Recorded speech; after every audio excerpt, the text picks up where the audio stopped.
Hey folks, welcome back to Green Aaron TV. Down in the garage here, and we got another parade coming up. So we're going to go ahead and we're going to show you how I kind of prep out vehicles and load them up and what I do for parade. So we're going to go ahead, give you some parade tips. So that's what's going to be coming up on this episode of Green Aaron TV. I know I'm hoping, we're keeping our fingers crossed, the weather holds out, that we can make this parade on Saturday.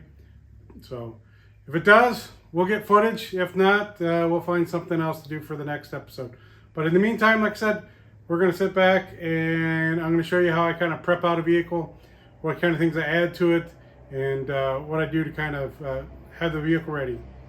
Thanks.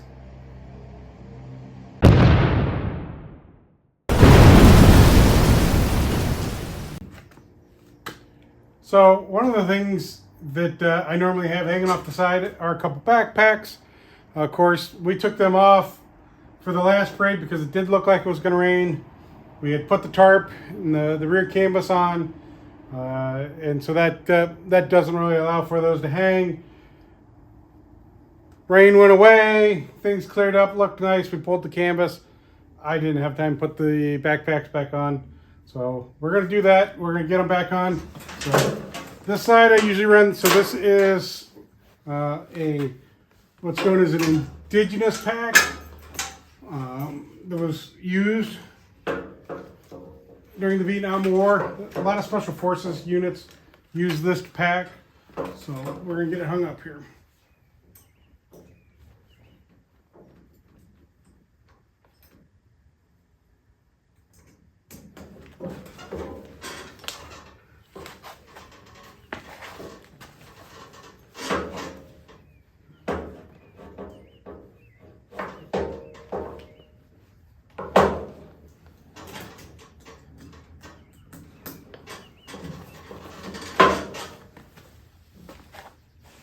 So of course I hang these by just putting the shoulder straps over the slats and letting them hang, keeping them fairly tight.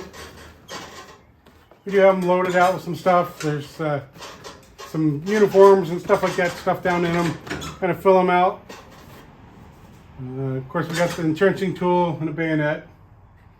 And of course on the other side we have this lightweight rucksack that was common for infantry troops during the Vietnam War, so we put that on the other side.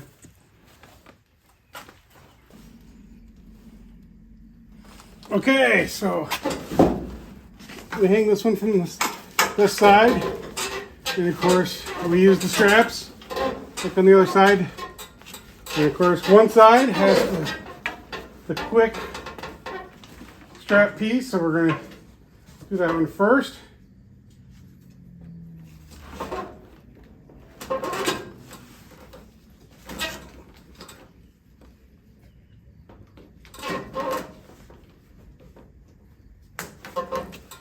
And then of course, on this side, we're just going to have to go ahead and thread it through.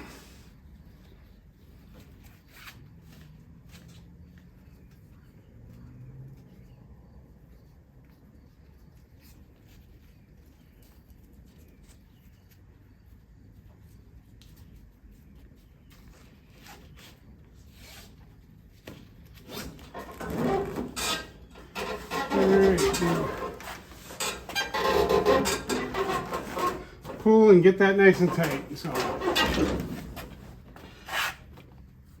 that lets these kind of hang. They hang nice and tight here against the sides. Gives a good look. It's something that was pretty common for soldiers to have, or the backpacks. One of the other thing it does is it adds some weight to these troop seats. So otherwise you get a lot of clanging and banging. So when you add a little bit of weight to it, that helps kind of slow down and not make them bang around as much. So that's why I do like to put a little bit of weight on them.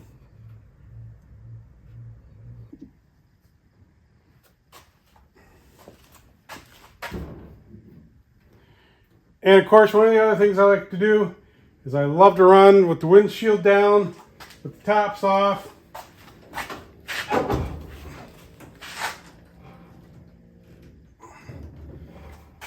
Just because it gives such an open feel and look to the vehicle. So during the parades, kind of lets everybody see the occupants. Lets the occupants look out, see the crowd, wave easy. So it's just one less obstruction in their way.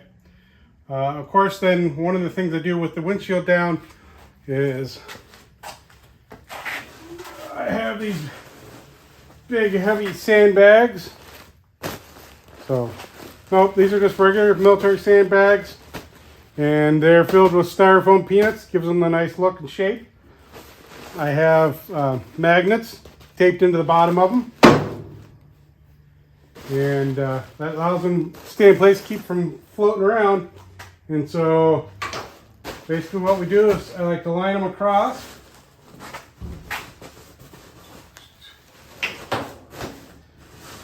I'll line them across the cowling there, and it gives a nice look.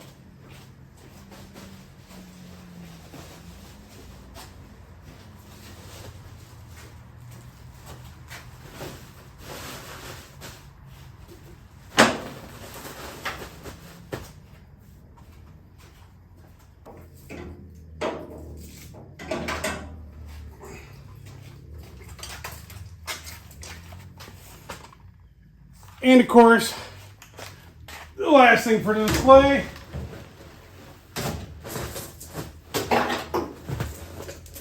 I gotta stick the M60 up there, so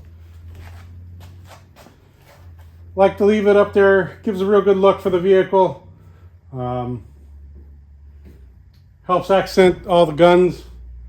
Makes this definitely look more like a gun truck. So makes it quite the display.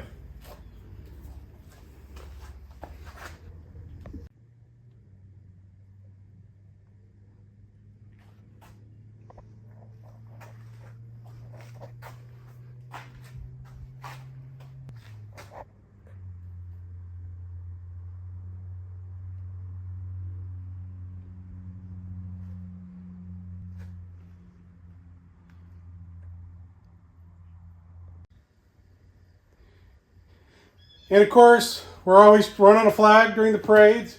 So one of the things we do is we put a couple bands of electrical tape here on the military antenna. So I got 2 bands there and 2 bands up here.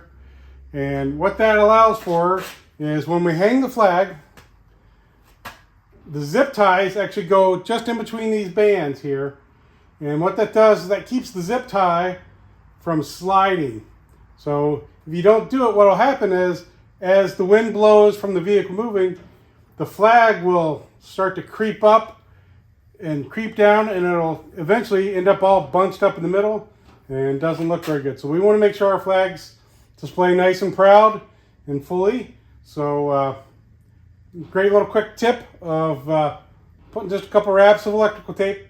All you're doing is keeping that zip tie from sliding up the pole. And of course, when we're actually in the parade, this is a question I see a lot of guys ask all the time is, you know, what gear are you running in and this and that. So for parade speed, especially for like a walking parade speed, I like to put the vehicle in low range. So that usually means having to put it in 4-wheel drive and then pull it into low range. And usually low range, second gear is just about the optimal walking pace. Lets you just kind of let the clutch out, and you can kind of creep along at kind of a walking pace, and then you're not worrying about having to modulate the clutch so much to speed up and slow down. And the other thing is, you know, I like to leave myself a little bit of room, especially if I'm not at the beginning of the parade. So luckily here for most of our parades, I run with the VFW guys so that I can give all those veterans their rides and stuff like that. And so usually that means we're at the beginning of the parade. And that means we usually get to dictate the speed of the parade. So that makes it nice and easy. I put it in low range second gear, let the clutch out, and I lope along at kind of a walking pace, and that kind of paces the whole entire parade. Now, if you're farther back in the parade, what has a tendency to happen with parades is you get the accordion effect. So, because you got a lot of vehicles and stuff that don't have a low range, and so what happens is they're trying to idle along, and they idle up really tight on the vehicle in front of them, and so then they'll stop and they'll try and leave a gap. Well, when they stop, it bunches up everybody behind them, and then they'll go, and it just creates this whole accordion effect. So if I'm, farther back in the parade, I'm not at the lead. When we first take off, I try and give myself plenty of room so that I can mitigate that accordion effect. So that might mean, I might leave a big gap at the start, but normally what happens is I'm pretty well caught up, and then I can help pace the parade, which works out great. So just a few little tips like that help you guys out. And of course, I do, like I said, I like to run with the windshield down, the vehicle's all open. Not only does it help people see you, it helps you see out. You don't have any blind spots or anything like that, especially if it's a parade where they're tossing a lot of candy to kids.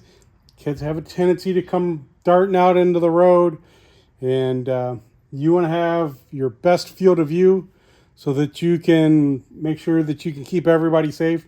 The last thing you want to do is, have a kid come running out in front of you to pick up a lollipop and you don't see it. So that's another one of the reasons why I like on the vehicles to run with the windshields down, the vehicle's all opened up. It just gives you so much better line of sight.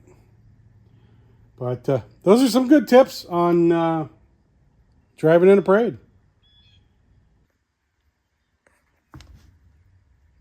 So here in the M38A1, same thing for parade speed. So we'll pull the levers, you put it in four-wheel drive, and pull the lever to put it in low range, and then second gear low range is that perfect parade speed. So just about every military truck, you usually have to put it in four-wheel drive to get into low range. So you'll just want to remember that when you're driving in the parade, that you are in four-wheel drive. And if you make any tight turns and stuff, you're probably going to get, the front end's going to kind of jerk a little bit as it fights its way around the corner. So just take your time and be careful with what you're doing, and it'll be a nice pace for the parade.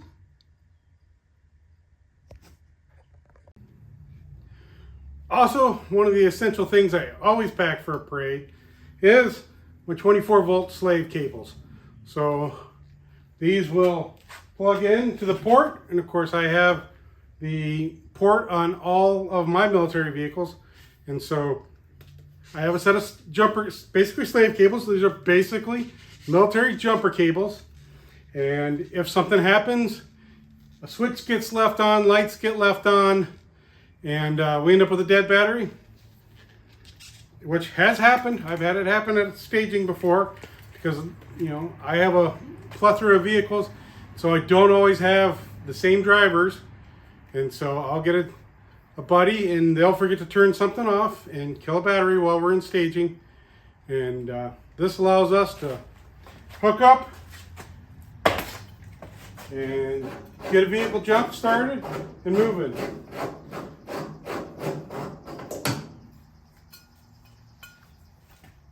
So these just plug in like that, plug to the other vehicle, and that will jump start your vehicle. So especially if there's going to be more than one military vehicle in the parade, spend the time, invest in a set of military slave cables, and keep those in your vehicle, because you never know.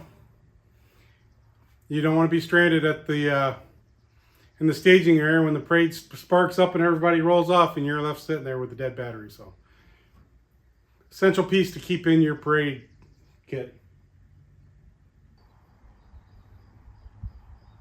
Okay, folks.